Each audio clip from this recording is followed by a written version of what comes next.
Assalamualaikum warahmatullahi wabarakatuh. Perkenalkan, nama saya Ida Putri Kristianingsih dengan NIM B112020067004. Di sini saya akan menjelaskan mengenai e-bisnis dan perkembangannya di Indonesia.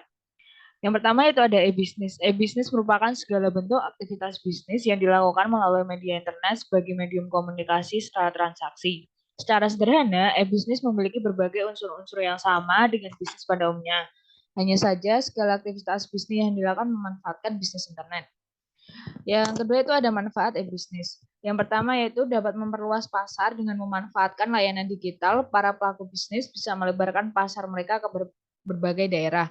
Yang kedua yaitu dapat menghemat biaya pengeluaran mulai dari biaya komunikasi, operasional hingga pemasaran. Yang ketiga yaitu meningkatkan kesan baik di mata konsumen karena media informasi berbasis internet lebih efisien dalam menggerakkan kampanye promosi. Dan yang terakhir yaitu praktis. Artinya adalah jika konsumen ingin membeli barang yang diinginkan, hanya perlu melihat katalog dan informasi mengenai produk melalui internet, sehingga konsumen tidak perlu repot-repot datang ke toko. Yang kedua yaitu jenis-jenis e-bisnis. Yang pertama ada consumer to consumer, yang artinya adalah konsumen menjual atau memasarkan produknya ke konsumen lainnya. Kemudian ada business to consumer, artinya adalah perusahaan atau industri yang memasarkan produk dan jasanya kepada konsumen secara langsung melalui media digital. Yang ketiga ada consumer to business, artinya adalah konsumen lebih aktif melakukan praktek jual beli produk hingga bertransaksi. Namun hal ini dilakukan pada bisnis online saja. Kemudian yang terakhir ada business to business yang artinya adalah transaksi dilakukan dari perusahaan satu ke perusahaan lainnya, di mana proses jual beli tersebut dilakukan secara online. Berikutnya ada perbedaan e-bisnis dan e-commerce.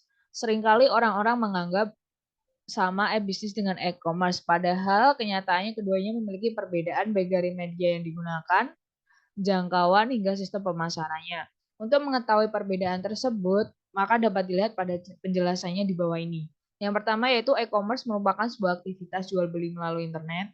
Berbeda dengan e-bisnis yang merupakan seluruh kegiatan bisnisnya dilakukan melalui internet sehingga tidak hanya praktik jual beli saja. Yang kedua ada e-commerce menggunakan pendekatan extrovert. Mengapa? Karena kegiatannya berhubungan langsung dengan pemasok, distributor, dan juga pelanggan. Sedangkan e-bisnis melakukan pendekatannya secara ambivert atau dapat dikatakan bahwa seluruh kegiatan di dalamnya juga sudah menyakup proses bisnis internal maupun eksternal.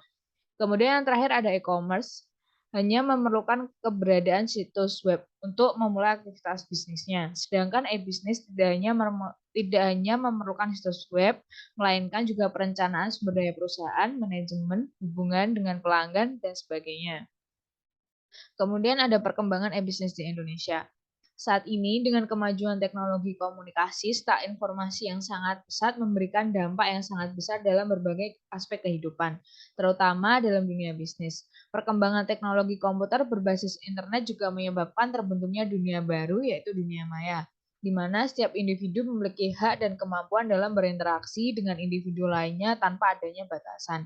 Di dalam dunia bisnis sendiri, kini mempunyai istilah e-bisnis. Dan karena penerapannya inilah, kini banyak organisasi dan profesional bisnis yang memiliki tantangan baru pada dunia bisnis, terutama yang ada di Indonesia.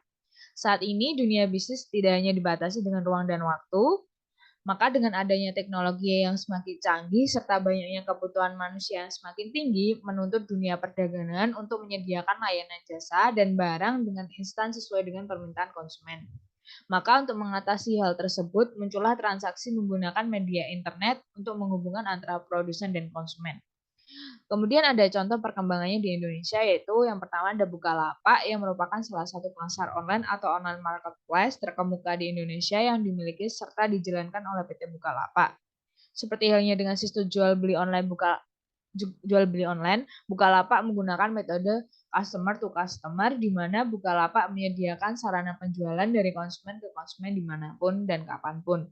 Kemudian ada Tokopedia yang merupakan salah satu mall online di Indonesia yang mengusung media bisnis marketplace, di mana sejak diluncurkannya pada tahun 2015, layanan dasar Tokopedia bisa digunakan oleh semua orang secara gratis, dengan visi membangun Indonesia yang lebih baik lewat internet. Sekian presentasi yang dapat saya sampaikan. Apabila ada kesalahan kata, saya mohon maaf. Wassalamualaikum warahmatullahi wabarakatuh.